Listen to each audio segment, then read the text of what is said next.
Hello guys, welcome back to the channel and welcome back to elite wrestling. तो guys आज इस video के अंदर हम करने वाले हैं कल होने वाले AEW के डायनामाइट शो का प्रीव्यू, जो कि AEW कंपनी का एक नॉर्मल डायनामाइट शो होने वाला है। लेकिन फिर भी इस डायनामाइट शो के लिए AEW ने बहुत ही बड़ी चीजें पहले से एडवर्टाइज कर दी है, जिन सबके बारे में आज इस वीडियो के अंदर हम बात करने वाले हैं और जानने वाले हैं कि हमें कल के डायनामाइट शो के ऊपर कौन कौन सी चीजें देखने को मिल सकती है। तो गाइज ये सब बातें जानने के लिए ये वीडियो एकदम आखिर तक देखना और ऐसे ही AEW कंपनी से रिलेटेड हर एक न्यूज, रूमर और अपडेट और AEW कंपनी के हर एक शो का रिव्यू पाने के लिए हमारे चैनल को सब्सक्राइब करना मत भूलना। लेकिन गाइज अब ज्यादा देर ना लगाते हुए चलिए ये वीडियो शुरू करते हैं और करते हैं कल होने वाले AEW के डायनामाइट शो का प्रीव्यू। तो गाइज सबसे पहला मैच जो कि AEW ने कल के डायनामाइट शो के लिए ऑफिशियल एडवर्टाइज किया है वो है AEW कंपनी के मेंस डिवीजन से एक नॉर्मल टैग टीम मैच, जहां पर हमें यंग बक्स, चक टेलर और रॉकी रमीरो को फेस करते हुए दिखाई देने वाले हैं। और अगर यहाँ पर हम बात करें इस मैच के बैक स्टोरी की, तो गाइज हम देख रहे थे कि जब यंग बक्स इंजर्ड थे तब ऑरेंज कैसिडी और चक टेलर ने जाकर एडम कोल और बॉबी फिश को इंटरप्ट किया था, जिस वजह से इन चारों ही सुपरस्टार्स के बीच में एक टैग टीम मैच हुआ था। पर एडम कोल ने वो मैच अपनी टीम के लिए जीत लिया था और इसका बदला लेने के लिए लास्ट वीक के डायनामाइट शो पर आकर ऑरेंज कैसिडी ने आकर एडम कोल को इंटरप्ट कर दिया था।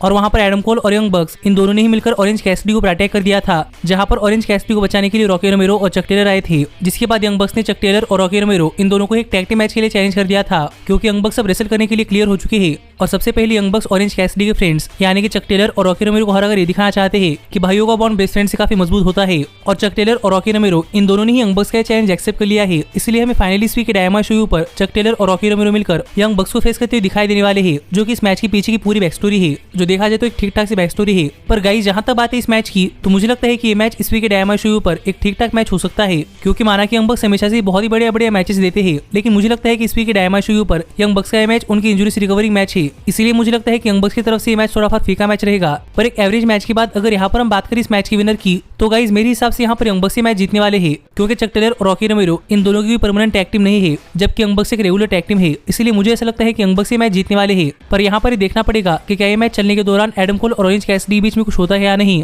पर गाइस जो अगला मैच जो कि AEW ने इस वीक के डायनामाइट शो के लिए ऑफिशियल एडवर्टाइज किया है वो है AEW कंपनी की विमेंस डिवीजन से एक नॉर्मल 1-on-1 मैच, जहां पर जिमी हेटर रिहो को फेस करने वाली है। और अगर यहाँ पर हम बात करें इस मैच की बैक स्टोरी की, तो गाइस हमने देखा था कि AEW कंपनी के ऑल आउट पे-पर-व्यू पर women's casino battle royal match के अंदर रिहो कभी एलिमिनेट नहीं हुई थी, इसलिए रिहो को डॉक्टर ब्रिट बेकर के खिलाफ एक मैच मिला था। और अगर रिहो डॉक्टर ब्रिट बेकर को उस मैच के अंदर हरा देती तो आगे चलकर रिहो को AEW कंपनी की विमेंस वर्ल्ड हेवीवेट चैंपियनशिप के लिए मौका मिलने वाला था। और सरप्राइजिंगली रिहो ने डॉक्टर ब्रिट बेकर को उस मैच के अंदर हरा दिया है, जिससे कि रिहो को आगे चलकर AEW कंपनी की विमेंस वर्ल्ड हेवीवेट चैंपियनशिप के लिए एक मैच मिलने वाला है। पर डॉक्टर ब्रिट बेकर की तरफ से एक रोड ब्लॉक के तौर पर यहाँ पर जिमी हेटर इस वीक के डायनामाइट शो पर रिहो को फेस करने वाली है, क्योंकि डॉक्टर ब्रिट बेकर ने जिमी हेटर को काम दिया है कि जिमी हेटर डॉक्टर ब्रिट बेकर और रिहो के मैच के पहले यहाँ पर रिहो को काफी बुरी तरीके से इंजर्ड कर दे, जिससे कि डॉक्टर ब्रिट बेकर रिहो के खिलाफ अपनी AEW women's world heavyweight championship काफी आसानी से रिटेन कर ली। और यही इस मैच के पीछे की पूरी बैक स्टोरी है, जो मेरे हिसाब से एक ठीक ठाक बैक स्टोरी है। लेकिन जहां तक बात है इस मैच की, तो गाइस मुझे देखना है कि ये मैच कितना बढ़िया मैच होता है, क्योंकि इस वीक के डायनामाइट शो पर जिमी हेटर और रिहो ये पहली बार एक दूसरे को फेस करने वाली है, इसलिए मैं इन दोनों ही सुपरस्टार्स को देखने के लिए एक्साइटेड हूँ। लेकिन जहां तक बात है इस मैच की विनर की,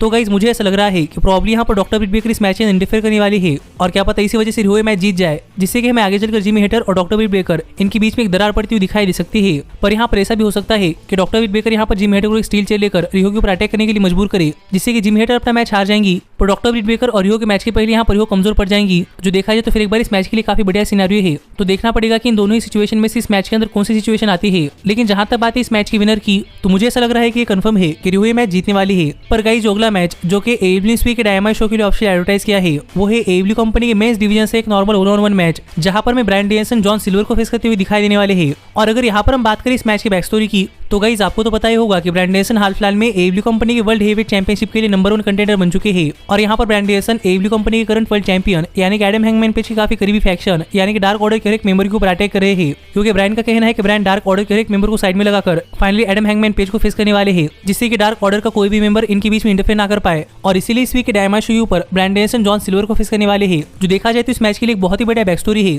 लेकिन गाइस जहां तक बात है इस मैच की, तो मुझे लगता है कि ये मैच इस वीक के डायनामाइट शो पर एक बहुत ही बढ़िया मैच होने वाला है, क्योंकि गाइस जॉन सिल्वर एक बहुत ही बढ़िया रेसलर है, जिनकी साइज छोटी होने के बावजूद उनके पास काफी ज्यादा ताकत है। इसलिए यहाँ पर देखना पड़ेगा कि क्या इस मैच के अंदर ब्रायन डेनियल्सन अपने से कम साइज के सुपरस्टार के खिलाफ भी कमजोर पड़ते हैं या नहीं, और इस मैच के अंदर क्या होता है ये देखने के लिए तो मैं एक्साइटेड हूँ ही। लेकिन जहां तक बात है इस मैच की विनर की, तो मुझे ऐसा लगता है कि ब्रायन डेनियल्सन मैच जीतने वाले हैं, क्योंकि गाइस मैंने आपको कहा था कि मुझे नहीं लगता कि ब्रायन डेनियल्सन अपने वर्ल्ड चैंपियनशिप के मैच तक कोई मैच हारने वाले हैं, इसलिए मेरे हिसाब से ब्रायन डेनियल्सन मैच जीतने वाले हैं। लेकिन यहाँ पर देखना पड़ेगा कि क्या ये मैच खत्म होने के बाद यहाँ पर एडम कोल और ब्रायन डेनियल्सन के बीच में कुछ होता है या नहीं। पर गाइस जो आखिरी मैच जो कि AEW ने इस वीक के डायनामाइट डायनामाइट शो के लिए ऑफिशियल एडवर्टाइज किया है वो है AEW कंपनी के मेंस डिवीजन से एक dynamite dozen man battle royal match, जहां पर हमें MJF अपनी डायनामाइट डायमंड रिंग एक बैटल रॉयल मैच के अंदर डिफेंड करते हुए दिखाई देने वाले हैं। और अगर आपको पता नहीं है कि मैच क्या है तो गाइज मैं आपको बताना चाहूंगा कि AEW अपनी कंपनी के अंदर हर साल एक dynamite diamond ring battle royal match करती है और जो दो सुपरस्टार्स इस बैटल रॉयल मैच के आखिर में टिकते हैं वो दोनों सुपरस्टार्स इस बैटल रॉयल मैच के विनर होते हैं और आगे चलकर उन दोनों ही सुपरस्टार्स के बीच में एक मैच होता है और जो कोई सुपरस्टार वो मैच जीतता है उसे आगे चलकर डायनामाइट डायमंड रिंग मिलती है, जो कि AEW कंपनी की खुद की रिंग है, जो एक ट्रॉफी या फिर रिवॉर्ड के तौर पर ये मैच जीतने वाले सुपरस्टार को मिलती है। और पिछले 2 सालों से MJF मैच जीते हुए आ रहे हैं, इसीलिए पिछले 2 सालों से MJF के पास रिंग है।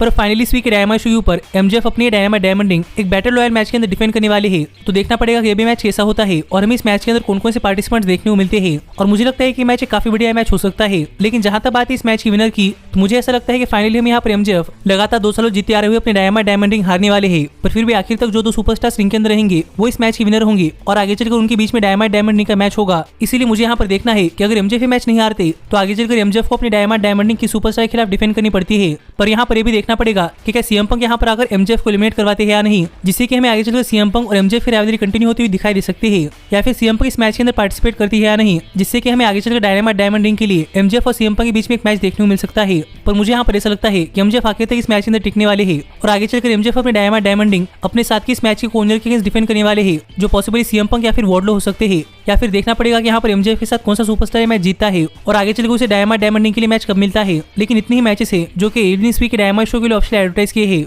और इस सब के अलावा अगर इस वीक के डायनामाइट शो के ऊपर कुछ होता है तो वो क्या है, मैं आपको कल सुबह हमारे चैनल के ऊपर डायनामाइट शो के रिव्यू वीडियो के अंदर बता दूंगा। जो वीडियो अगर आप मिस नहीं करना चाहते तो हमारे चैनल को सब्सक्राइब करके नोटिफिकेशन बेल ऑल पर सेट करना मत भूलना। पर गाइज अब मैं मिलता हूँ आपसे अगली वीडियो के अंदर, पर तब तक stay healthy, stay happy and keep watching elite wrestling. Hey, did you like that video? Click the screen for more. And where do you think you're going? Check out our official merchandise page and to support the entire cast. And thanks so much for being the elite. The elite, the elite. What, Nick, you're not going to sing it all with me this time?